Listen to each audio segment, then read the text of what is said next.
Welcome back to the channel, everybody. Thank you so much for joining me and allowing me to continue to be your daily advocate. If you're new here or you're not subscribed for any reason, please do me a huge favor and hit the subscribe button. Thank you to all of you who have been watching and following me for so long. It truly means a lot, and I'm glad that I can be this person. Speaking of exposed and absurd, let's take a look at this. This is ProCoin News sharing TAIG, who's an incredible influencer in this space.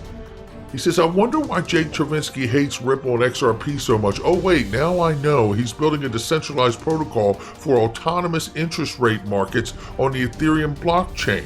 He's pointing out where Jake used to work. Jake is general counsel, formerly Compound Labs, a financial technology company building a decentralized protocol for autonomous interest rates markets on the Ethereum blockchain. Jake, in fairness, responds back here at the time, you're right, I'm not a real lawyer, really being a little immature here because of someone's misspelling. And he says, never done work in the entertainment industry, but I'm definitely a real lawyer. We're real tired of XRP trolls. Good luck, sir. Well, XRP trolls, is that what we are, Jake? Or are we really now, because you are now at the Blockchain Association, we're all wondering why Jake is not doing his job as an industry leader, representing everyone in the industry. Jake has been completely silent.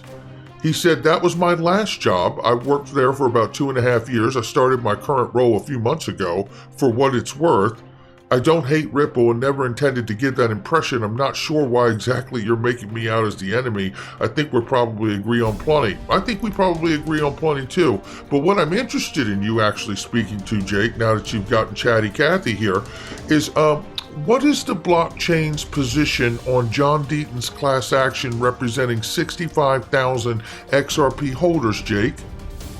Can John Deaton and the 65,000 investors count on your support and assistance from the Blockchain Association? And why has your association been so silent on this case for so many? It doesn't stop there, unfortunately, right? Because we know we really need answers here.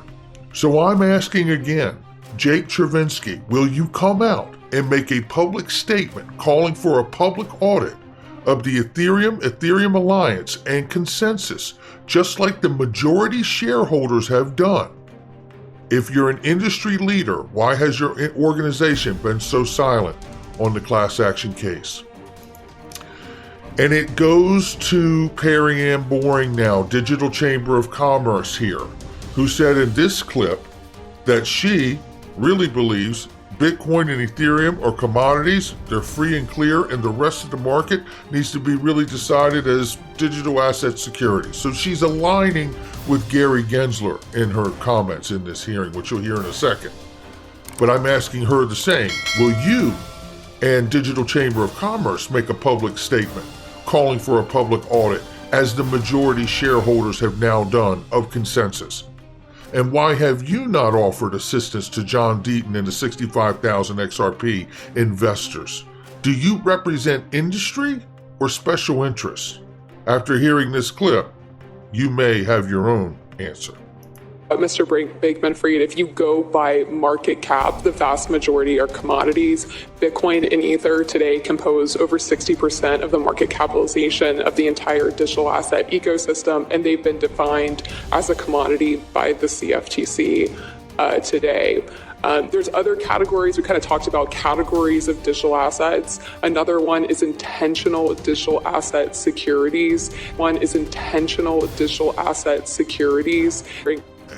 There you have it. Now is that Perry Ann Boring or is that Gary Gensler talking?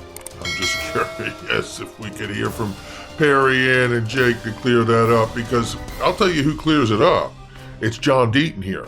I asked John Deaton, I said, John, other than the public ridicule or commenting how poorly done the legal work is on his original submission to the court to be a part of the court process of the SEC versus Ripple, have any of these people offered an ounce of assistance?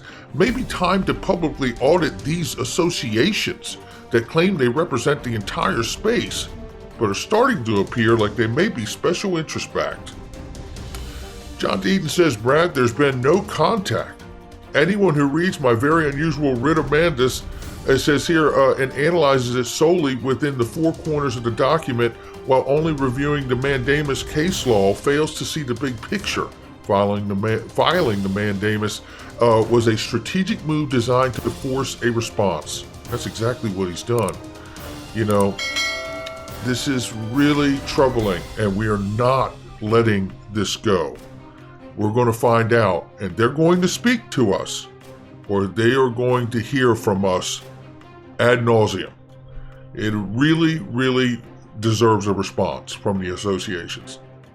Right here, Rather Common, he says a lawyer's perspective on the U.S. payment system's evolution of money. Who is it though? Jess Chang, that's who it is. That's right. Used to be at Ripple. Yeah, Deputy General Counsel, come on in. Shout out to Rather Common for this. She writes a really great note here, is what she calls it, on analyzing what's going on with the digital money age, right? And the evolution of the U.S. payment system.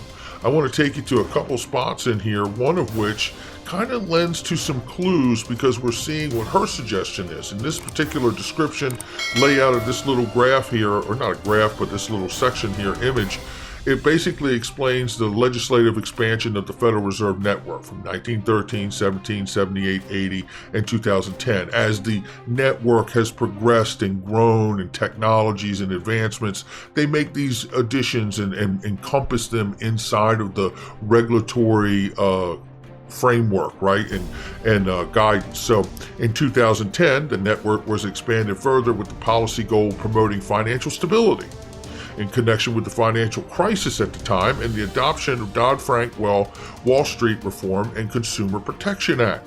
Congress further expanded the scope of the network, the designated financial market utilities. This is what we talk about all the time, ladies and gentlemen, which also becomes subject to federal oversight when so designated by the Financial Stability Oversight Council, FSOC, baby.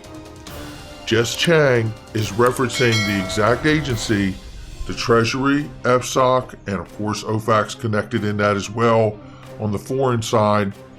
This, I believe, will be a part of making clarity for Ripple, RippleNet, XRP Ledger, and the native token XRP. I really do believe that is to come. And to some extent, it's being highlighted here in the natural progression as we move now to even more non-bank payment systems, which is what she's referencing here, that are a part of this payments network. Why is that a problem?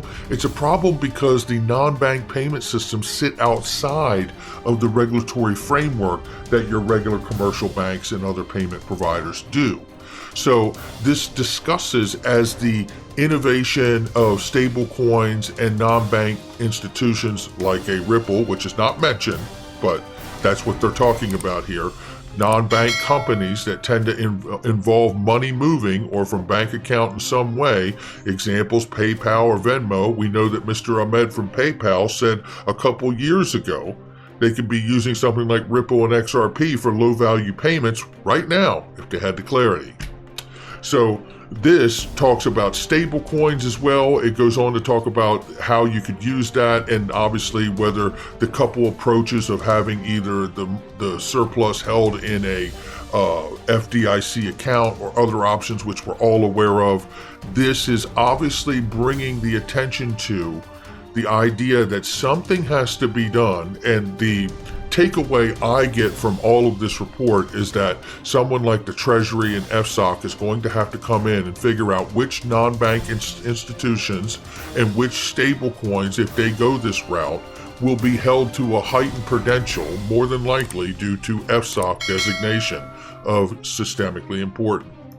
We'll keep an eye on it. On the other side of the pond, this is what SBI is doing, original seed investor in Ripple. Yeah, absolutely. Shout out to T for this one.